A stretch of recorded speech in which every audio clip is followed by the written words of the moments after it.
A show that revolves around a 19-year-old woman who is woken from the dead with a religious powerful artifact on her back and who tries to explore her life. For a show with such a name, the disappointment that came with it after I finished binging it on a fine night on lockdown was insufferable to say the least. Hate is a strong word, considering I'm not that specific on what I would name an enjoyable show. With a mind like mine who has an interest in the way stories come to life, I can only say that there are quite a lot of things that make this show almost as terrible as a 2019 YouTube Rewind. Before I tell you what made this show want me to pull my brains out, let's give the pros before the cons of the show. Let's give that ego boost before breaking that wall extremely quickly. The actors and actresses chosen in the show were relatively good, as each actor seemed to actually look the role, such as the badass sisters Lilith and Mary, played respectively by Lorena Andrea and Tonya Turner. They were probably the only actual nuns to act like warriors like the show was meant to fucking be. Awa Batista was a great person to cast as Ava with her sarcastic tone, and also considering this was her first English speaking role, she did great. The theme of religion and science was definitely an interesting choice, which had so much potential. I say had because the potential was not clearly shown. The problems mainly begin in the directing of the show, the inconsistency of writing, pacing, originality, and even the director's attempt to hold too much back. Let's start to break down ego, shall we? The name of the show takes inspiration from a comic in the 1990s called Warrior Nun Areala. And as we see from the director's choice, they try to only use some inspiration, but instead use a new character to try and modernize it.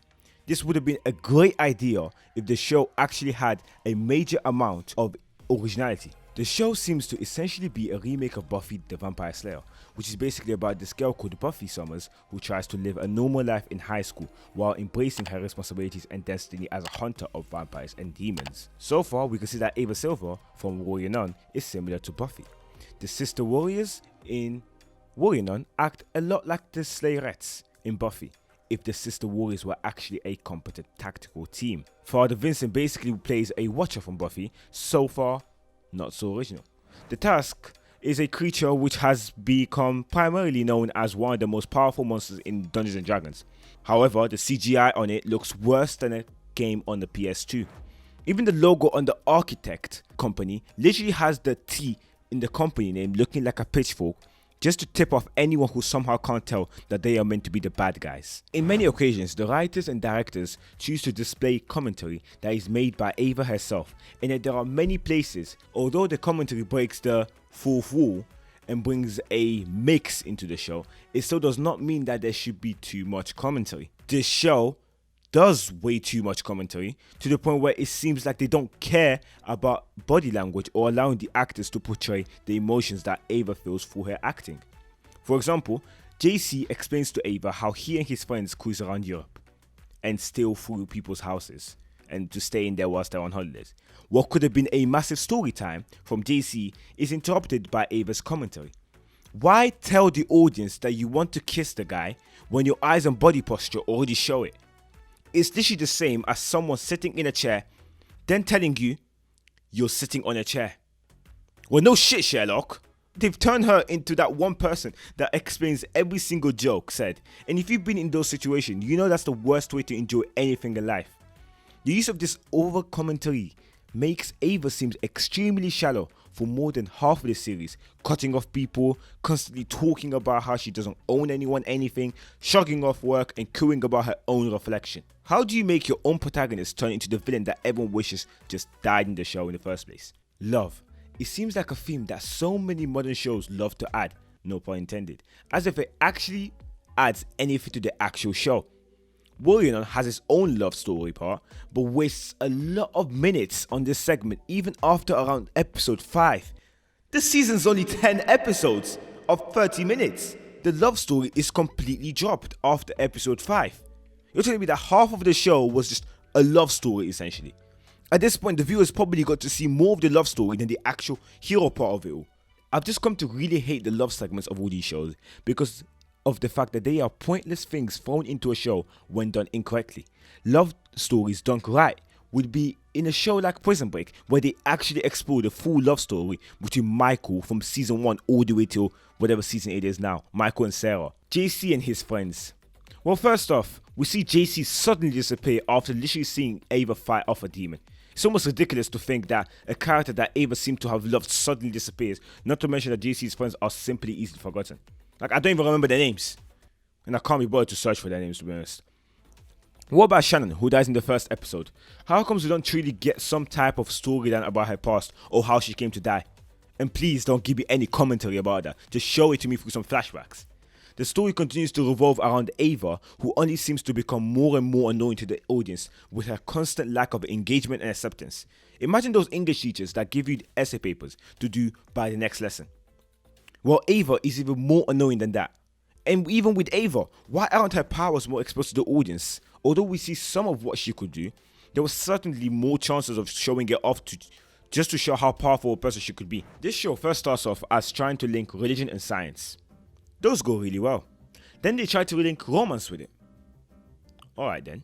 But then they try to link faith and independence. Then they try to somehow link normal life and unnatural life. What annoys me the most is the fact that there are just simply too many themes to the point where it seems like the story was written with a bunch of different ideas on a piece of paper.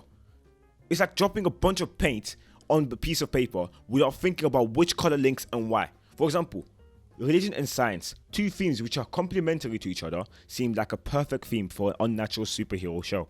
Yet, the show fails to go in depth with its themes, which makes the show overall confusing, leaving too many questions unanswered to the point to where the story just simply doesn't make total sense. They literally had so many unanswered questions that there's literally 10-minute videos about unanswered questions in Warrior Nun on YouTube right now. Season 1 started with action, then suddenly went downhill, becoming extremely boring and seeming like it just wanted to pull the patience strings of the viewers. I shouldn't have to wait basically until the 7th episode, considering each episode is only 30 minutes long, before the hero and main character actually begin to accept. Although I understand that it's meant to feel a bit realistic, I feel like some scenes could have just been shortened or just not added to begin with. Season 1 ended just as the actual first main fight scene was about to happen, and so I am hoping for more than one main fight scene before the end of season 2. The season literally finishes with still too many unanswered questions. Am I even going to watch the second season at this point? I'm not sure. If this video does well, then yeah, I will review it. Overall, unlike 13 Reasons Why, this show has a lot of potential, and if they only fix the few hiccups, no wait, they've got quite a lot of hiccups in here. If they fix those problems, then as a superhero show who was born from a religious artifact, it can gain a lot of different imaginative storylines, like a magical show such as The Order did.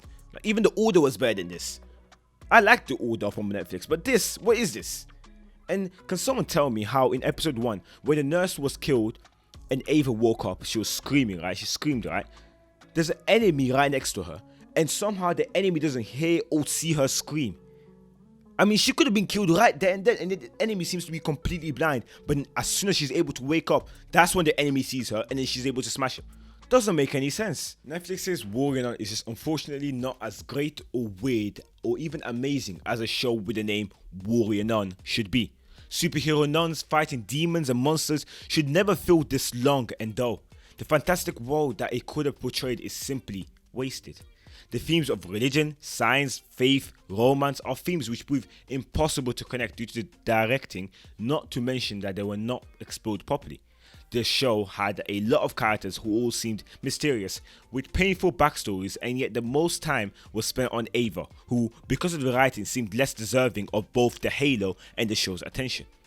As I was also scripting this long ass video, the season 2 was announced literally 2 months after the launch of the season 1. And as I know, they will literally never see this. I hope they actually make the second season better. A tip for a director: if you're going to make a cliffhanger, don't leave so many questions unanswered that the story doesn't even make sense to begin with. And while you're at it, don't use themes that won't connect. And then last tip, use a show like The Order on Netflix or Black Lightning, which seem the closest things that I can relate to this show.